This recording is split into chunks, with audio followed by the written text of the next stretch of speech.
Oi, pessoal, sejam bem-vindos ao nosso primeiro podcast, Café com Psis. Esse podcast ele foi muito sonhado, muito desejado por mim há muito tempo. Faltava coragem para enfrentar a vergonha, mas aqui estamos hoje. E ele é um podcast com a intenção de levar conteúdo científico com qualidade e com palavras simples que vocês possam aproveitar e ajudar vocês aí nas coisas que vocês estão passando. E aí, não podia ser diferente. Eu convidei uma pessoa, pessoal, muito especial, que é a minha amiga aqui, a Ana, e eu vou pedir para ela se apresentar para vocês. Antes de me apresentar, Lu, muito obrigada pelo convite. É um prazer. Fiquei muito feliz de estar aqui com você nesse momento, mesmo porque a nossa amizade vai além da psicologia. Vai. Eu estou muito feliz. Bom, e eu sabia que você era corajosa. Então, eu sabia que tinha que ser você, porque você não ia recusar e isso ia me dar coragem, amiga. E já brinquei, né? Já estou aqui no primeiro, pensando no segundo. Então, Vem assim, mais episódios. Muito legal, muito bom estar aqui com Vem você. Mais conteúdos. É isso Tudo aí. Vai dar certo. Vai sim, amém. Meu nome é Ana Costa, eu sou psicóloga cognitivo-comportamental e consultora do sono. Estou aqui com a Lu hoje e ela escolheu um assunto muito importante para que a gente possa falar e trazer orientações de forma clara e prática a respeito da ansiedade, que é esse assunto que cada vez mais tem acometido. Várias pessoas estão sofrendo em relação à ansiedade, porém existe uma dificuldade muito grande de entendimento em relação à ansiedade. Então, esse é o primeiro assunto que vamos conversar em um bate-papo de forma clara e simples para auxiliar você. Ai, que gostoso. E a ansiedade é um tema que hoje é difícil quem não passou. Quem não passou, talvez vai passar. Então, é um conteúdo super útil para as pessoas. Quem não me conhece, eu sou a Luciane Udenal, eu sou psicóloga, eu sou especialista em terapia cognitiva comportamental e a grande parte dos meus pacientes são pacientes ansiosos. Eu adoro um ansioso. Então, eu me sinto encantada e apaixonada por esse assunto. É um assunto gostoso, né? E eu falo que dentro da nossa prática clínica é muito isso que a gente vai se apaixonando, né, Lu? Eu, então, trabalho, né, com a ansiedade, mas não de uma forma tão profunda. O meu olhar está direcionado para trabalhar com pessoas que sofrem com insônia. E aí, então, tem tudo a ver com a ansiedade, né? Que acaba tendo tudo a ver, por quê? Quando a pessoa ela tem ansiedade, né, ela vai, de certa forma, sendo acometida em relação à insônia. Então, em um outro momento, a Lu já me convidou para que a gente possa estar falando o quanto a ansiedade, a insônia aí tem caminhos que elas se pegam ali, né? A gente costuma dizer que se cruzam de uma forma que como se fossem primas aí, né? Elas se unem de uma forma, né, que traz um impacto muito grande também. Pois é. E a gente já começa esclarecendo o que é ansiedade e o que não é ansiedade, né? Porque muitas pessoas falam, você é ansiosa? Muita gente confunde coisas que são comuns e às vezes até corriqueiras e passageiras com ansiedade, não é? Isso, e é tão interessante, Lu, porque a ansiedade, muitas vezes as pessoas têm medo dela, né? E quando a gente aprende, né, a lidar com a ansiedade, entende que ela tem uma função importante na nossa vida, que é uma função de prevenção, né? Eu lembro uma vez quando eu atendi uma pessoa que estava estudando, né, para poder passar em um concurso e era muito ansioso. E a partir do momento que usou a ansiedade para um lado positivo, tudo isso mudou, né? Então, eu acredito que agora a gente podia falar um pouquinho do lado bom dessa diferenciação, né? Da ansiedade do lado que ajuda e da ansiedade do que chamamos, né, ansiedade patológica. Aí. Vamos conversar um pouquinho, vamos trazer essa informação para eles, Lu. Como que você vê isso? Assim? Ótimo. Só para né, compartilhar com as pessoas, eu sou um exemplo de uma pessoa que usa a ansiedade em benefício próprio. Porque a ansiedade, né, a ansiedade comum é uma emoção que ela faz parte da experiência humana. Então, não tem, gente, ninguém nessa vida que não se sinta ansioso em algumas circunstâncias. Por exemplo, gravar aqui.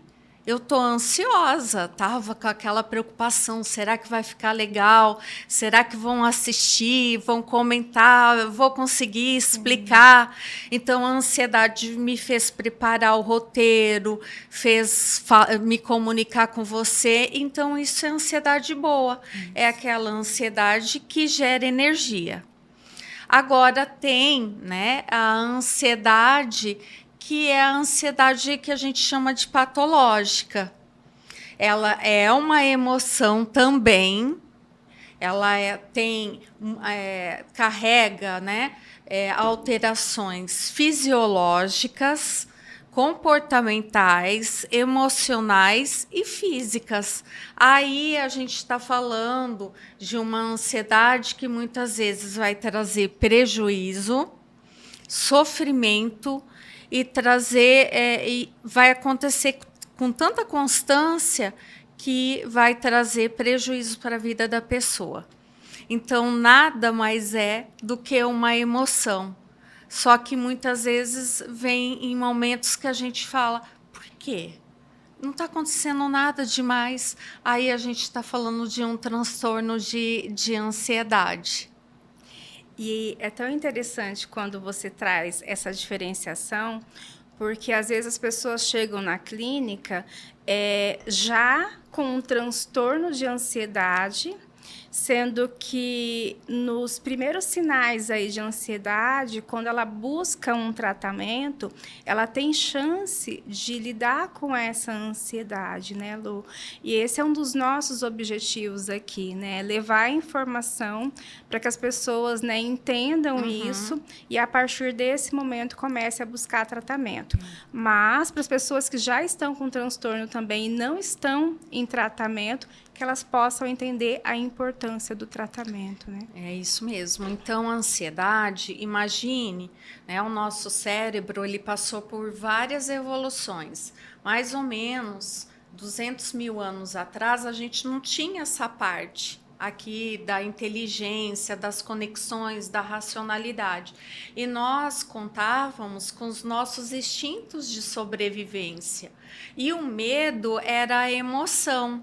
Então, o medo fez com que a nossa espécie ela sobrevivesse e chegasse até aqui.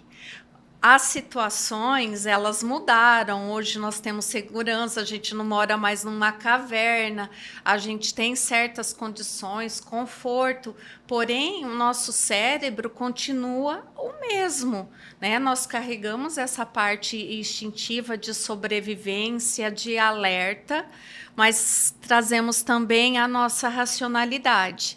Então, é isso que nós vamos falar hoje. Como lidar com uma emoção usando, né, a racionalidade, fazendo bom uso de informações para a gente lidar com as nossas emoções.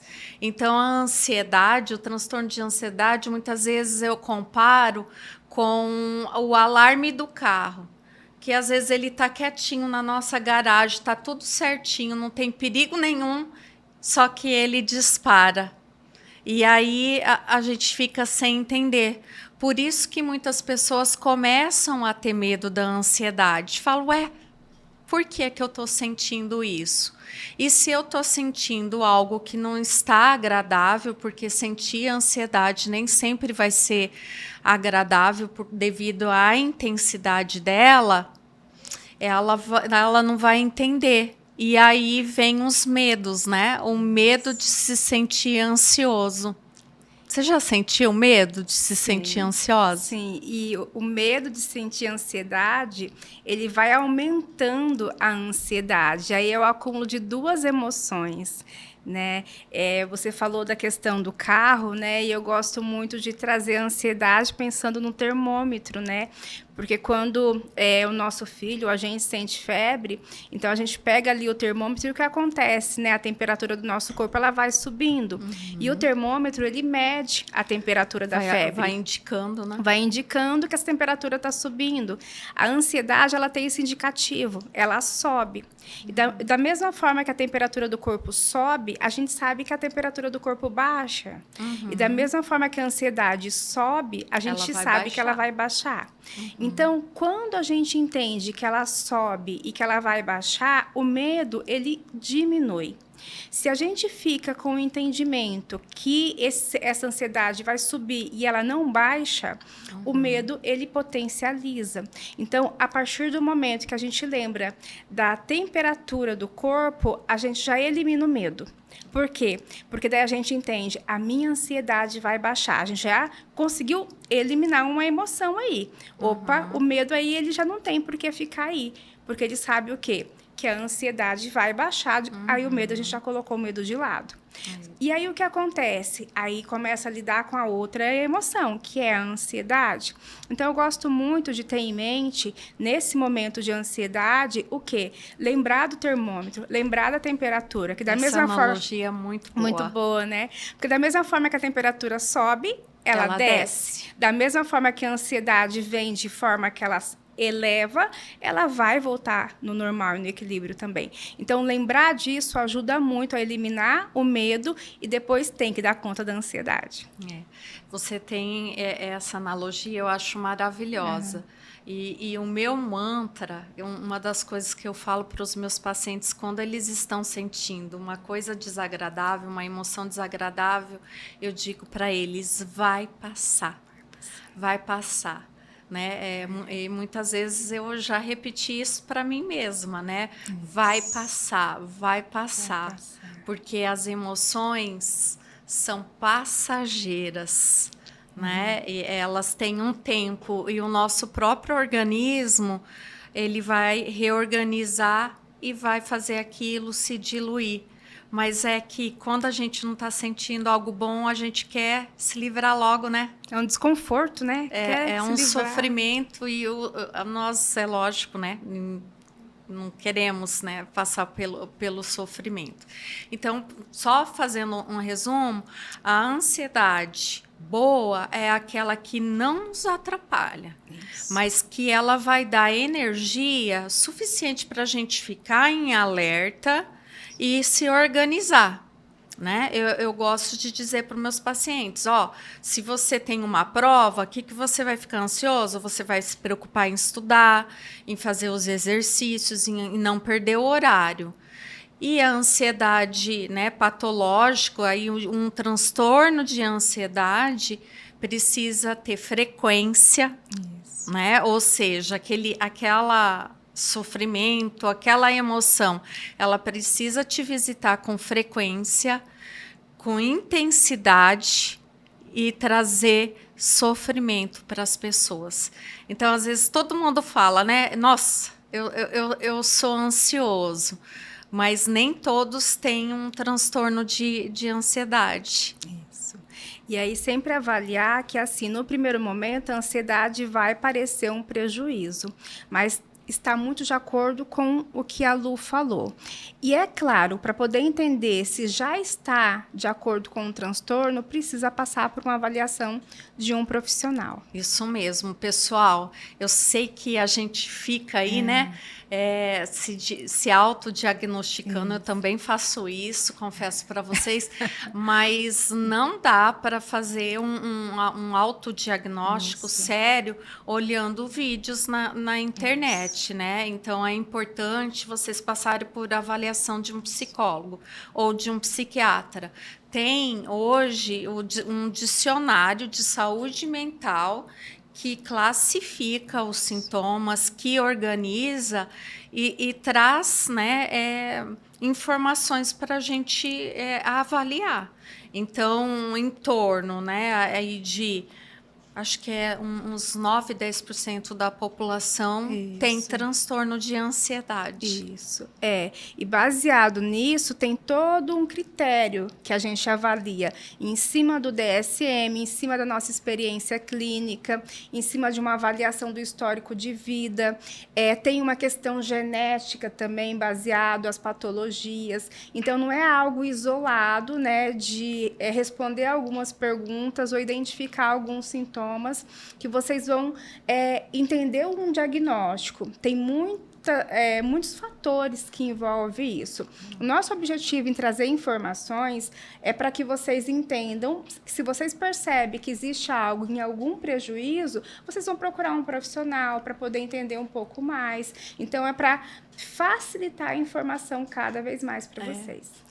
E é legal também a gente falar, né, Ana, que existem vários tipos de transtornos de ansiedade. Perfeito, Lu. Né? Então, me ajuda para eu lembrar Vamos todos, lá. tá, Isso. Ana? O transtorno de pânico, Isso. as fobias específicas, o transtorno de ansiedade generalizada. Esse é campeão na clínica, né, muitos pacientes procurando, o transtorno de ansiedade social e o TEP e o TEPT, né, que é o transtorno de estresse pós-trauma. Isso. Né? Acho que são esses. Então, assim, cada um desses transtornos, eles têm características diferentes. Né? A ansiedade, ela aparece de forma singular para cada um desses transtornos. Então, às vezes eu tenho TAG e você tem pânico. Você acha que vai morrer, mas eu não acho. Né? Mas você tem um transtorno e eu tenho outro. Então, é importante, por isso, passar por uma avaliação de um profissional qualificado, até para você saber qual é o melhor tratamento para você. Já saiu aqui, já veio uma ideia. Em um outro episódio, falar a respeito de cada um, né? O que seria no pânico, na ansiedade generalizada, trazer aí um episódio específico para cada um. O que você acha? Acho ótimo.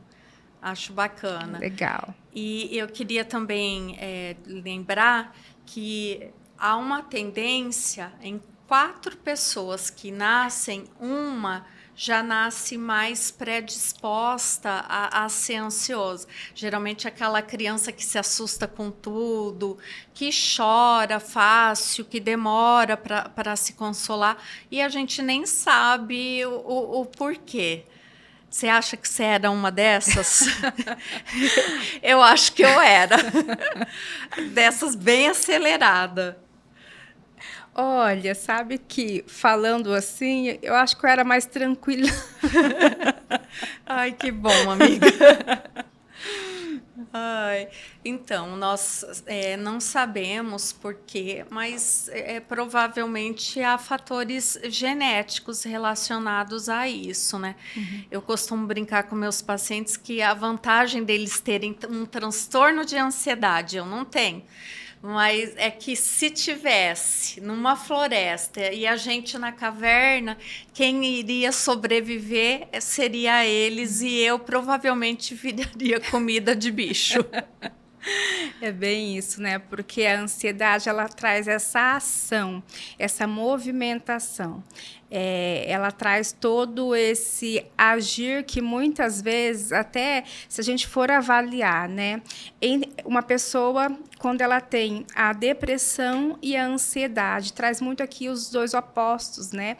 Porque a pessoa com depressão, ela fica muito mais paralisada, muito mais cansada, sem ação. Sem energia. Sem energia. E a pessoa ansiosa, ela tem uma ação totalmente diferente. Ela está o tempo todo com o pensamento acelerado, querendo fazer muitas coisas, né? atropelando muitas coisas. Então, é um oposto muito grande.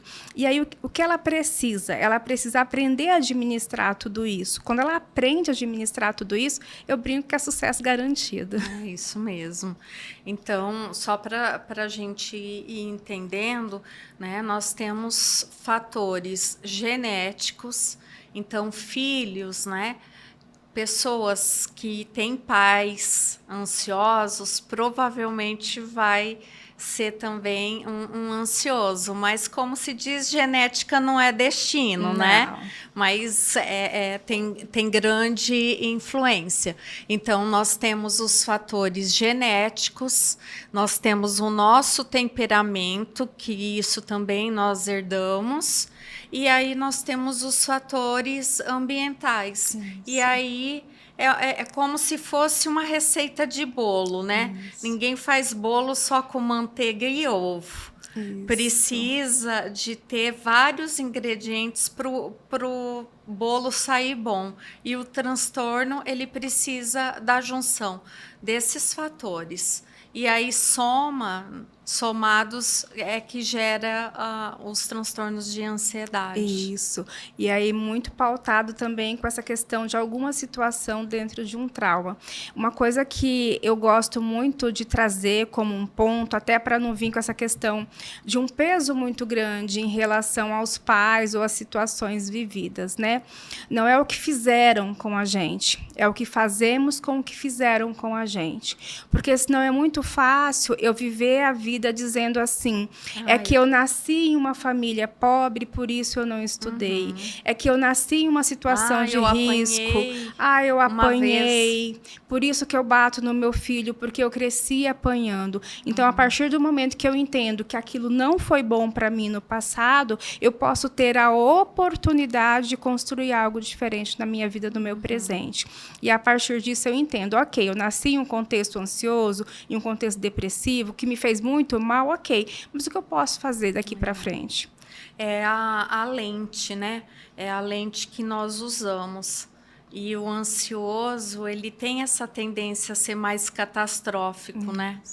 E essa lente, né, de olhar às vezes as coisas, né, com um certo risco, achando um pouco mais que as coisas ruins vão acontecer, um pouco menos otimista, é que faz aí também o transtorno ele acontecer.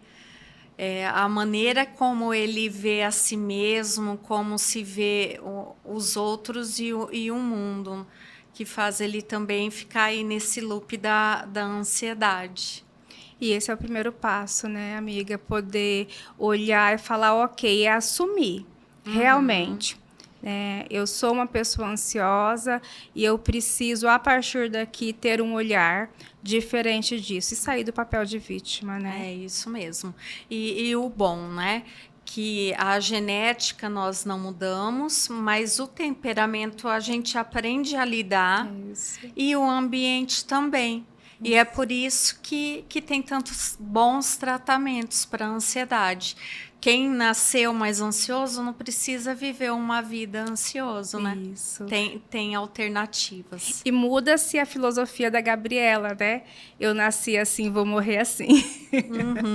Não precisa ser assim. A maneira, né, como nós interpretamos os eventos da vida vai ter um enorme impacto. Eu fiquei esses dias pensando muito e eu fiquei muito triste. Passei uns dias assim bem triste com o pessoal do Rio Grande do Sul, da tragédia. E aí eu pensei, nossa, quantas pessoas vão a partir disso desenvolver transtorno de ansiedade pós-trauma. Quantas pessoas que a partir disso podem ter transtorno. Mas uma coisa que me acalmou foi, e se essas pessoas têm filtros, que elas conseguem ressignificar isso e não ter? Então, isso me acalmou, né? Porque senão seria muitas pessoas com sofrimento, com motivos, né? Porque daí vem essa questão também de trazer essa lente, né? Ok, perdeu muita coisa, mas mas também tem olhar o quanto essa movimentação, o quanto existe uma multidão de pessoas ajudando, auxiliando, né? Então, e aí dá um colo, né? E aí é muito o que a terapia cognitivo traz, né? O que faz com que as pessoas sofram não é a situação, e sim a interpretação. Se começar a fazer uma interpretação da catástrofe, do que perdeu, é um sofrimento muito grande. Mas se começar a olhar a partir de um outro enfoque, a movimentação que tem acontecido, o quanto as pessoas estão dispostas a ajudar e estão ajudando, né, começa a ter um olhar diferente. Então, é muito, né, o olhar que as pessoas estão tendo. Então, é a mesma forma que a gente busca trabalhar, que nós vamos falar no finalzinho, né, de que forma a terapia cognitivo-comportamental pode ajudar você de acordo com a ansiedade e o transtorno da ansiedade também. Mas antes, nós vamos compartilhar outras coisas antes de falar do tratamento. E eu já vou botar a pergunta na cabeça de vocês. Eu queria que você já fosse pensando como que vocês interpretam as coisas que acontecem na vida de vocês. Vocês procuram, né, olhar e dar, né, mais ênfase no positivo, no negativo? Como que vocês lidam com situações que não são fáceis? Vamos deixar o pessoal pensando aí. Já refletindo um pouquinho em relação a tudo isso. Você acha que a ansiedade vem piorando? O que você acha disso? Acho, amiga, porque, de certa forma, o quanto essa questão, acho que das redes sociais tem exigido muito das pessoas, né, estarem aparecendo mais, estética. Então, a ansiedade, no meu ponto de vista, de acordo com as pesquisas e estudos também, tem aumentado. E você? Eu também acho. Antes de vir para cá, eu estava no salão e a gente estava conversando sobre isso, né? Sobre quanto que a ansiedade vem aumentando. Muitas pessoas sofrendo e acham que é feio pedir ajuda, que tem que dar conta. O pessoal lá do salão me deu até exemplos de situações e com a pandemia eu achei que as coisas pioraram. Ainda já vinha, né? A gente já sabia disso, que as coisas iam aumentar, os índices de 2033 já vinham sendo, né, alcançados em 2019, mas a pandemia também deu uma agravada. Eu acredito que agravou porque as pessoas elas perderam essa questão social e essa questão também de comunicação, né? Elas pararam de ter esse relacionamento. Então, eu creio que estar sozinho gerou muito mais ansiedade, sentir-se sozinho, né? Então, tem aumentado cada vez mais. Gerou-se uma solidão muito grande. Eu gosto de celular, mas eu fico invocada quando eu vou num restaurante e fico vendo os casais sentados, cada um com o seu celular. Eu fico assim, o que vocês estão fazendo aqui? Né? É importante as tecnologias, mas esse uso, né, desmedido, esse uso o tempo todo tem aumentado os casos de ansiedade, né? Esses dias eu me peguei andando com meu pet tem que andar todo dia, segurando a pet com a mão e com o celular no outro. Eu falei assim, opa! Né? Que é isso, né? Então, o uso exagerado, né, de tecnologias, a baixa conexão social são um dos fatores. Primeiro, a gente tinha famílias mais numerosas, né? A gente se convivia mais e hoje é muito cada um por si, né? E, amiga, mas é tudo tão automático que você falou isso do seu pet. Eu lembrei uma situação, né? E é algo que a gente vai fazendo e não vai se dando conta.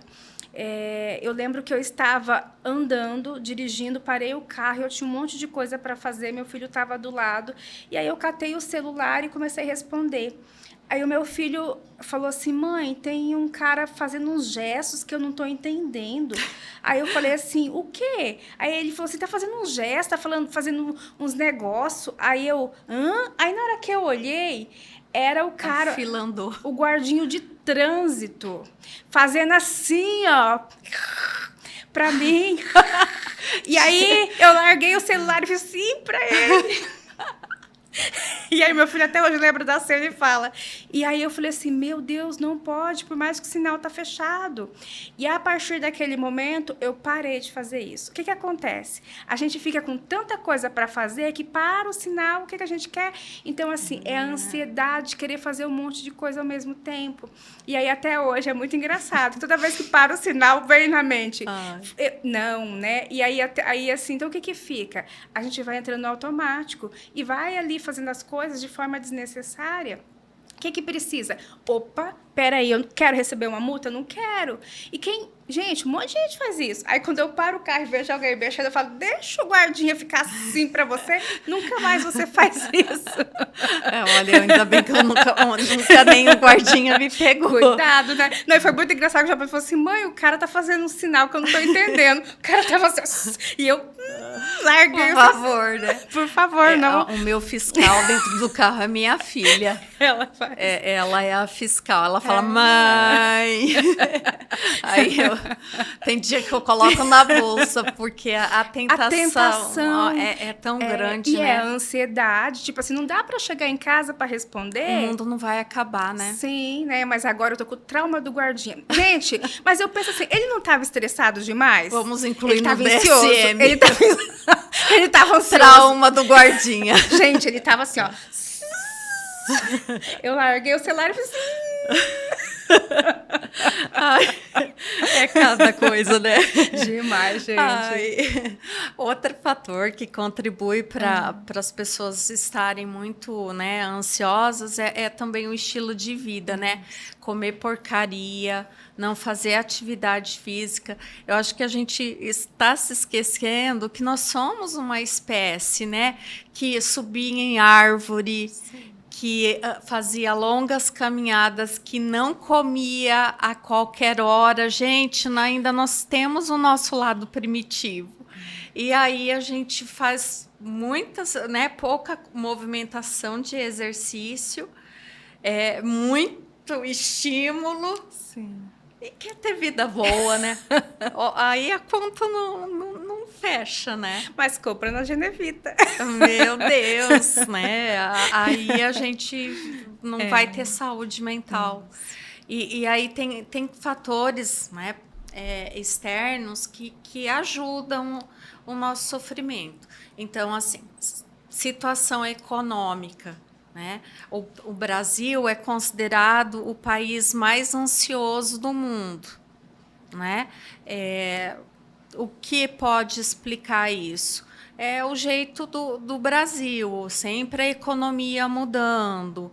A gente não consegue, ou poucos conseguem, fazer um plano a longo prazo.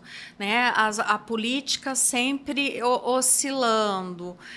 A gente estuda, se forma, não sabe se vai ter emprego. Não sabe se, né, vai conseguir se aposentar, se vai ter uma velhice com dignidade. Então, esses fatores, eles também contribuem para muitas pessoas ficarem preocupadas, principalmente aquelas pessoas, né, que buscam manter uma vida mais organizada e controlada. Tem gente que não sofre, né? Mas as pessoas que gostam, né, de uma vida mais organizada, essa oscilação, ela traz bastante sofrimento. Gera muito sofrimento, né?